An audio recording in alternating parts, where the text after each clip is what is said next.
you had your little prick? Jared, Saturday 30th of August? Knights' last home game against the Melbourne Storm. It's going to be a big one. Yeah, mate. But what else?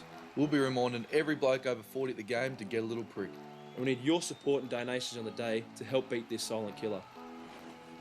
So don't lose your dad to prostate cancer. So turn to him and ask him the question. Have you had your little prick? I've had mine. Local people saving local lives. The Newcastle Knights are keeping cards close to their chest ahead of Sunday's match against the Raiders. Origin forward Ben Cross is definitely returning from injury, but there's set to be a shake-up in the backline with regular halfback Scott Duro not expected to make the trip south.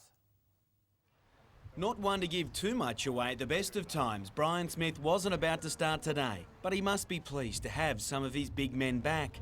Jesse Royal, Danny Wicks and Ben Cross are all set to return from injury for Sunday's match in Canberra, the one-time home of the Origin prop. And I just can't wait, mate, to get out there and get a good month of footy under my belt before semis, hopefully. It's a clear message, though, that the coach is preparing to fight fire with fire. Don't underestimate, I should say, Canberra's toughness simply because they've played some attractive footy. Canberra racked up 74 points in hammering Penrith at the weekend, and that'd be enough to spook the best of them. But it's up the middle Newcastle is planning to win this match. So much so, they're preparing to carry an extra forward into the game, with half Scott Duro the one squeezed out.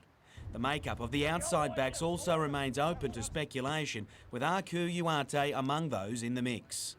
All of those guys are replacing somebody. You can work out who's replacing who. Forward Mark Tafua won't be there. He's staying home for the pending birth of his first child, but those who are heading south understand just what's at stake.